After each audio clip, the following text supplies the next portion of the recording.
Now that you have the Hebrew alphabet and the Hebrew vowels and the dagesh, the dots, we can now start to put all that together and help you learn how to read. In order to do that, we have to talk about syllables. Syllables are the units of sound that help us break down words into each individual element so that we can pronounce them. In Hebrew, a syllable is comprised of a consonant plus a vowel and possibly another consonant. So consonant plus vowel or consonant plus vowel plus consonant. So when we talk about syllables, we can talk about syllables that are open and syllables that are closed. What we mean by an open syllable is a syllable that has a consonant and a vowel, and the vowel is left unprotected. It's open.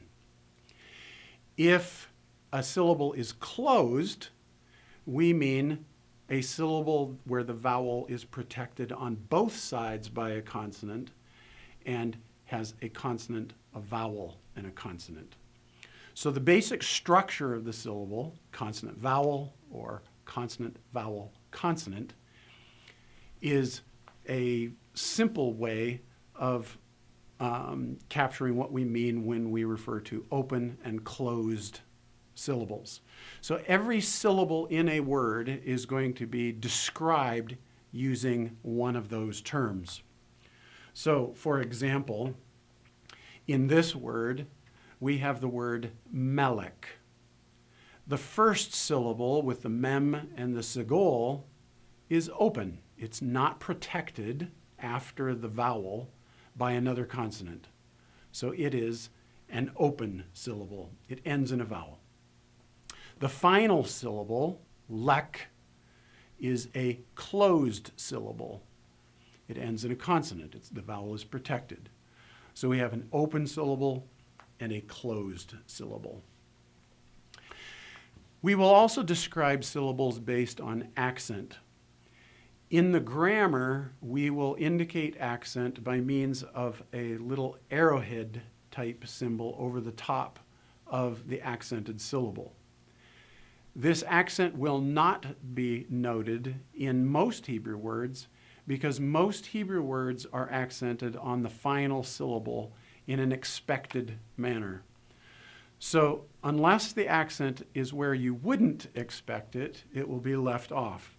So in the example davar, we don't bother noting where the accent lies because it is assumed that you will recognize that you need to elevate your voice at the end of the word, davar. In the second example, however, the accent is in place because this is not the expected location of the accent. We want to make sure that you pronounce the word correctly. So as you read this word, you're going to elevate your voice at the beginning of the word to indicate the inflection, melech, and you'll accent it there. That's the system that's used in the grammar. However, in the Hebrew Bible, they use a different system of accents, and that's because these accents serve multiple functions. You won't see these for a little while, but you'll start to become more and more accustomed to these. So as you can see from this example from Genesis chapter 1, you'll recognize, again, the consonants. You'll recognize the vowels. But then you'll notice in red these extra notations that indicate accent. Now, the way to recognize them is that they won't look like the vowels that you learned. That's the primary way to do it. In most cases, these symbols will stand on the accented syllable. Okay, there are rare exceptions, but in most cases, the accented syllable will be where you see these notations. So in this particular sentence, if I read it slowly, you would pronounce the inflection at the end of the first word, bereshit. The end of the second word, bara. at the end of the third word. Elohim. 8. Now the next word, the accent isn't at the end. Notice that they're marking every accented syllable in the sentence. Here, the accent is going to go with the mem.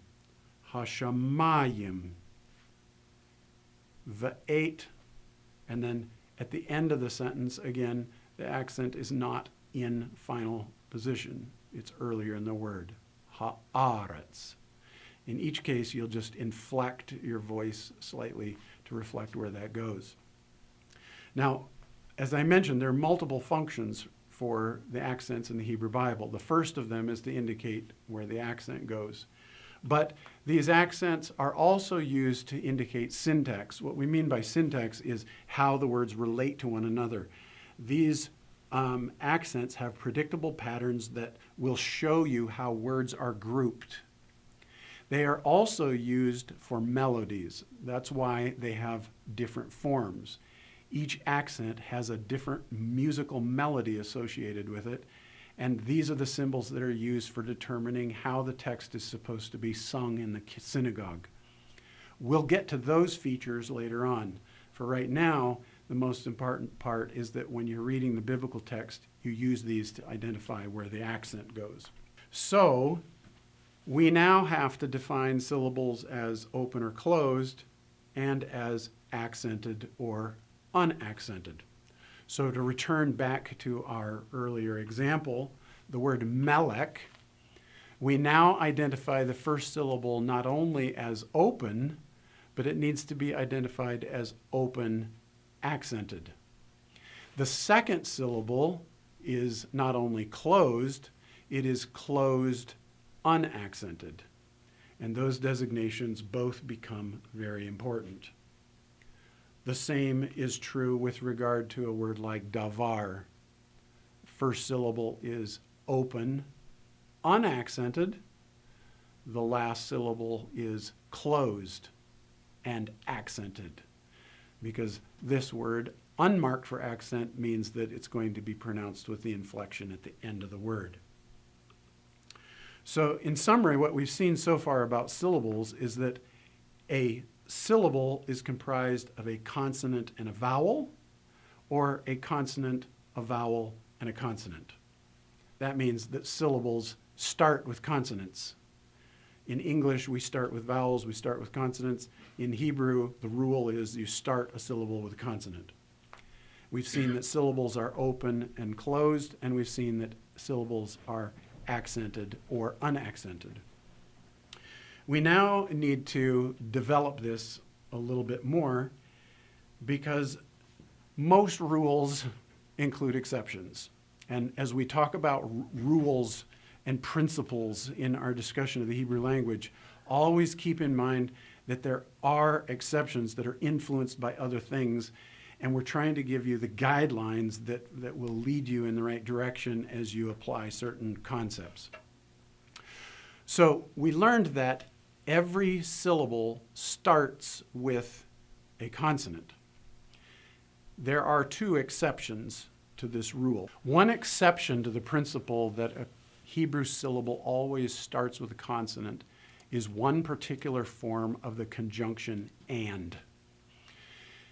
The vav typically stands at the beginning of Hebrew words to indicate and, but, then, some kind of form of the conjunction that we use in English.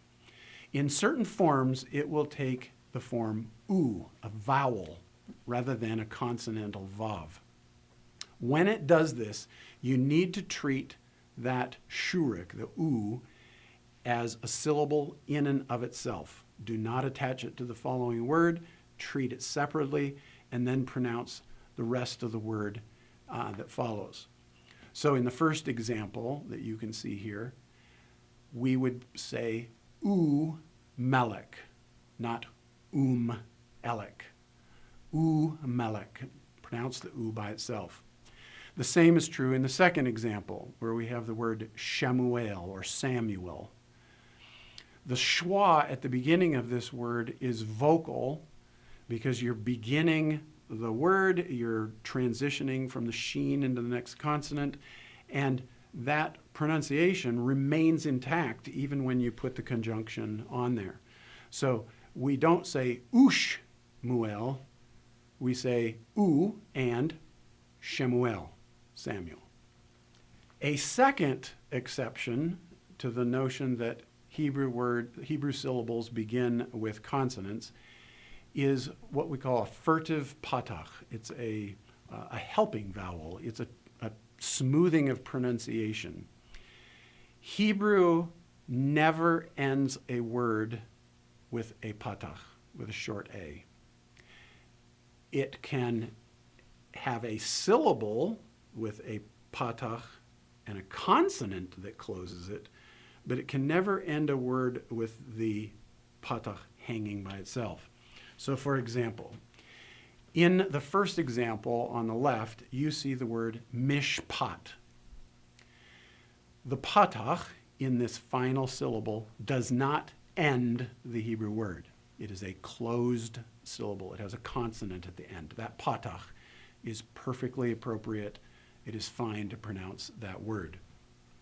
In the second example, we would be tempted to say rucha, based on how we map out the vowels and weave our way through the word to pronounce it. That is unacceptable. You cannot end a word with a patach. I can't say ha and have the vowel hanging at the end of the word. That cannot be done. So if you see a text or a word in which it looks like the patach is hanging at the end of the word, it is not in fact pronounced after the final consonant. It is pronounced before the final consonant in order to smooth out pronunciation. Now, in most printed text, you'll be able to tell this because they will take and they'll shift the patach over slightly so that it lines up on the inside edge of the consonant. The thing to keep in mind is that that final consonant is a guttural. It's going to be one of those letters that is hard to pronounce.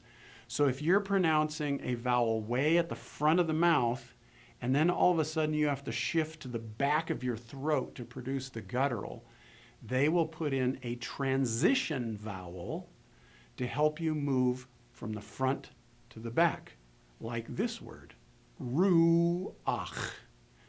U is at the front, but the chet is at the back. So I'm going to hear the ah sound before I move into the final consonant, simply to smooth out the pronunciation. It's pronounced ruach. The word does not end in a patach because I'm pronouncing the consonant at the end.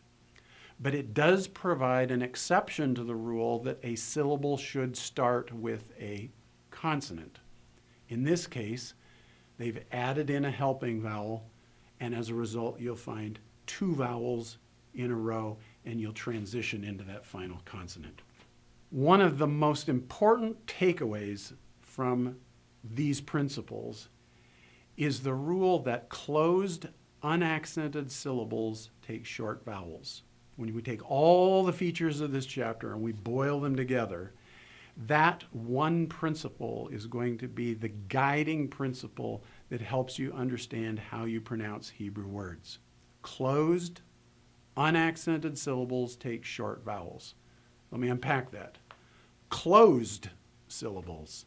Remember, that means a consonant, vowel, consonant. Protected, closed syllable. Unaccented. It doesn't have the stress. Closed, unaccented syllables will take short vowels. Now that rule can be unpacked in a lot of different ways. We don't usually talk much about accented syllables because you usually memorize those with the nouns and verbs and other particles that you memorize. But unaccented syllables and how you pronounce the word can be understood very simply with this rule. But you have to be able to understand that it has multiple applications.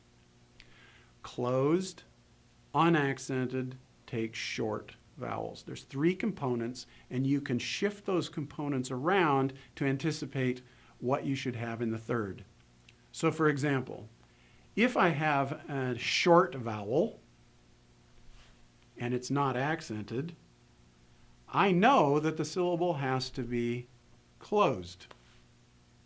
Conversely, if I have a closed syllable and I'm not sure whether the vowel is long or short, because it is closed and unaccented, I know that the vowel has to be short.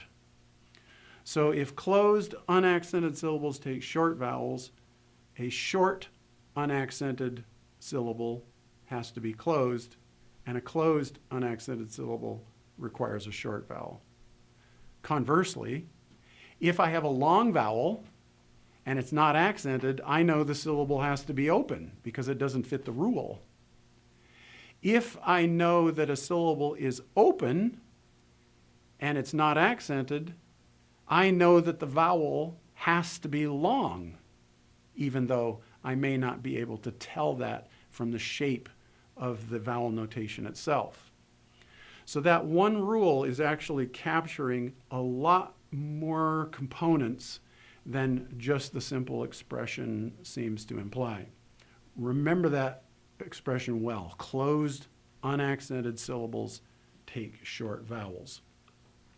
So, for example, in the word that you see here, malka, the first syllable, as soon as I see the short vowel, because I know that the accent usually shows up at the end of Hebrew words, I can anticipate that the syllable is going to close.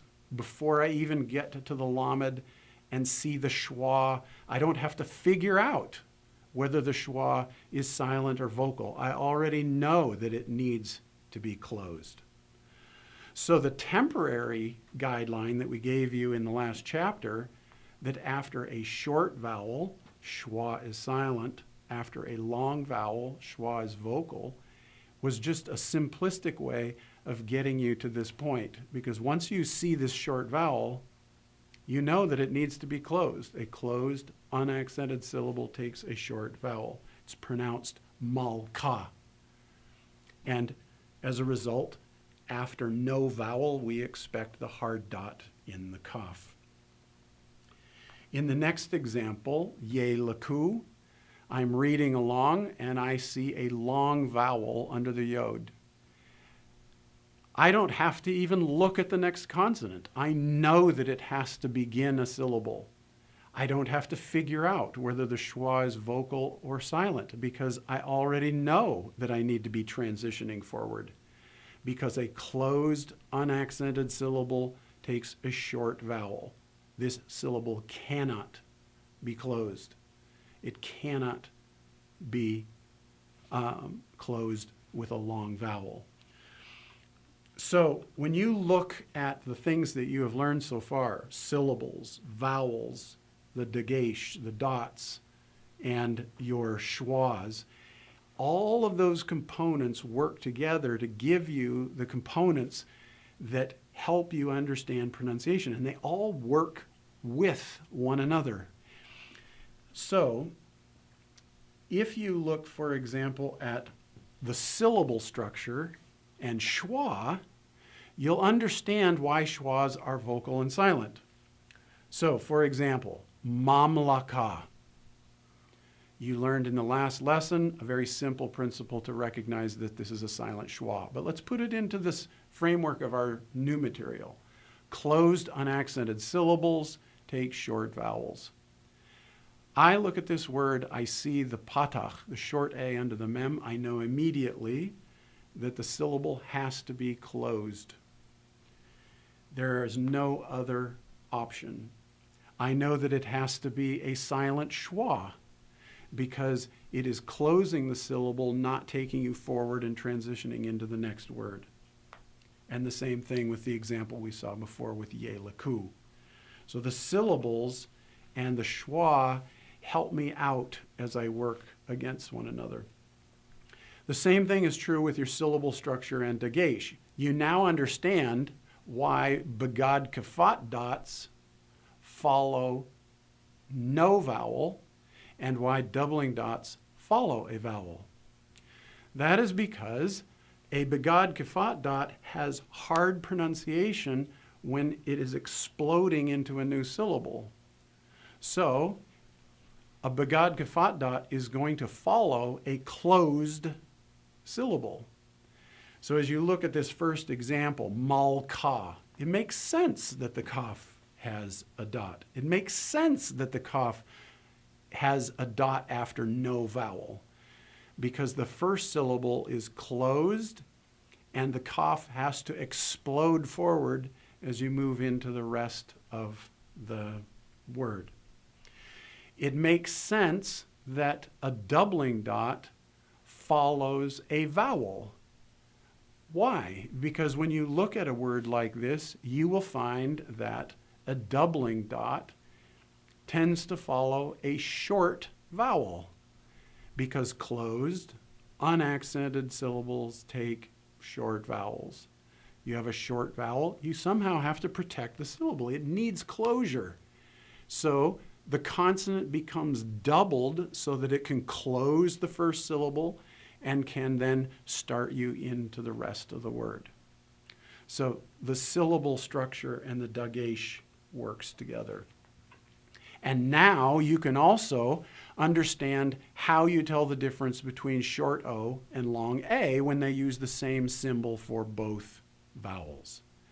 A short O always shows up in a closed, unaccented syllable. So if you look at a word and the syllable is closed and unaccented, it has to have a short vowel. It'll have to be short O. If it's not closed and unaccented, it can't be short. It has to be a long A. So in this example, we have the four letters Vav, Yod, Mem, Tav. And underneath two of them, we have comments. How do we pronounce it? How do we tell? Well, we look at the syllables. Okay? In the Yod, we have a doubling dot. That tells us that we're going to be pronouncing it twice, once with the preceding syllable and once with the vowel that comes beneath it, so that we know right off the bat that the first syllable is vai. The Yod is accented. Short O only shows up in unaccented syllables. This has to be a long A, ya. The next syllable, mem, comets, tav, is closed and unaccented because of where the accent lies. If it's a closed, unaccented syllable, it has to take a short vowel. This has to be short O. So when I pronounce this word, I pronounce it as vayamot, vayamot. Not with any other combination of sounds. Those short A or long A, short O sounds have to be in their appropriate places because of the vowel structure. That explains then the example you see here. Here we have the word hofde. Now here it's the dagesh that's helping you out to recognize a closed, unaccented syllable. The dot in the dalet does not follow a vowel. It has to be a begad kafat dot. That means that the dalet is exploding into a new syllable. That helps you recognize that the preceding syllable has to be closed. And it does not have the accent. So a closed, unaccented syllable takes a short vowel. This is not going to be pronounced hafde. It is pronounced hofde. In the next example you see here, you see two words joined with what we call a makaf, or a hyphen. The makaf does exactly the same thing in Hebrew that it does in English. It joins words together. They become hyphenated, they become one unit. As a result, the whole word is pronounced as one. Even though the first two letters comprise a separate word, Because it is hyphenated, it becomes part of the total package, and the total package is accented only once. That means that this first word is now unaccented, whereas it would be accented when it stands on its own. When it is hyphenated, it's unaccented. And so that first word is in a closed, unaccented syllable. This has to be a short O, and it would be pronounced kol ha'am. Kol ha'am. You will also find that short O can be distinguished in a couple of other ways. Sometimes you will see words that will give you what we call a meteg, or a bridle. It's the Hebrew word for bridle. A meteg is a little line that says, woe up. Pronounce this syllable with a bit of a pause. So you'll see two words here that are identical in spelling. The only difference is the presence of the meteg. That meteg tells you to stop after the vowel and let the word continue after that. So in the first example, where there is no meteg, we would pronounce this as och la, short O. The syllable is closed. And the meteg is being used to help you distinguish these ambiguous forms. How do you tell the difference? Well, in many cases, not always, but in many cases, they'll use the meteg. So in the second example where the meteg appears, it says woe up after the vowel. A, k, la. So we have the difference between okla, which is a noun, and akala, which is a verb. And the text will often help you out with that. You'll also find that the composite schwa will give you some guidance for recognizing short O. When you see a comets in front of a composite schwa with comets, it will indicate to you that it is a short O. The reason for that is this. Remember, a schwa is a schwa is a schwa. It's no vowel. The form of the composite schwa is chosen because of the surrounding context. So when they pronounce the word and they try to figure out what sound do we want to have here to help us get from this syllable to the next one, they're going to pick a sound that's compatible with the surrounding sounds. So the reason that they use the composite schwa with the short O is because the preceding vowel is a short O. So in this example, you would pronounce this word as mo'omad. Now, if it's a short O, then that means that it's unaccented and it's short. Based on our rule, closed, unaccented syllables take short vowels. That means I don't pronounce this word as mo-o-mad. The first syllable is closed. Mo-o. Mo-o-mad. And I pronounce it accordingly based on how the syllable structure and the vowels and the schwa principles work together. You'll always run into difficulties, though, and this is where you just have to become familiar with Hebrew. We know in English that we say mice, but we don't say meese for plural. We just know that because we know the language, and the same thing is true with Hebrew. So these principles, and particularly closed, unaccented syllables take short vowels, is going to guide you a long way to figuring things out. When you run into trouble, what will help you is going to be your vocabulary and grammatical forms, formation of words. And this is going to become something that you acquire in the lessons ahead. But let me map it out for you so you understand. First of all, vocabulary. Take, for example, this word. We know when we look at it that it's pronounced Naomi, because we learned that her name is Naomi, not Noomi. We know the word, and as a result of knowing the word, we know how it has to be pronounced. We expect the comets in the first syllable to be a short O because of the following composite schwa. And that's generally true, but this is an exception. And we only know it's an exception because of our familiarity with the word. The same thing is true of words where the form changes. For example, the word ozen in Hebrew means ear.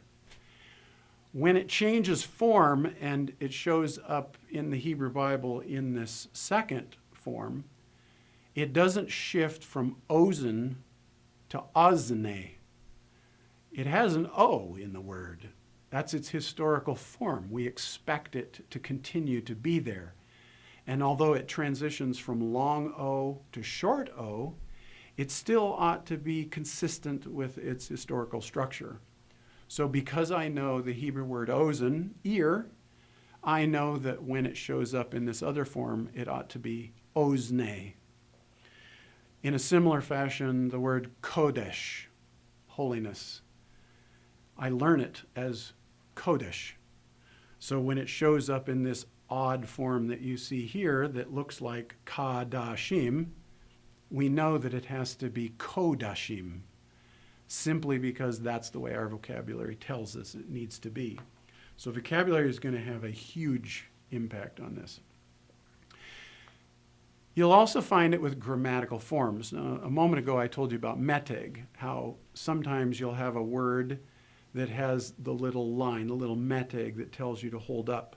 And we used these two examples, chokmah, the noun, wisdom, and hakama, she was wise, as two examples to illustrate how you'll sometimes have that meteg there to help you in pronunciation. And we will try to do that, especially here in the early chapters, so that you know what to do when you encounter these odd forms.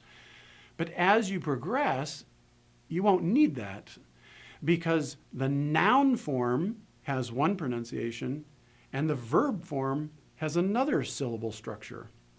So if you expect a noun, you know that it needs to be pronounced chokhmah with a short O. If you're anticipating a verb in the sentence, you know that it needs to be pronounced chakama because a verb is anticipated. This also happens with one of the principles that we mentioned sometime earlier.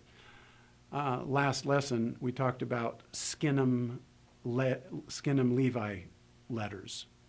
And that mnemonic, again, S for S sounds, Samic, Tzadi, Sin, Shin, and the letters represented by Skinnem Levi are letters that when they are followed by a schwa will have a tendency to drop doubling. Now, you'll never know that unless you know the language, because you have to know where doubling is expected in order to know how to pronounce it.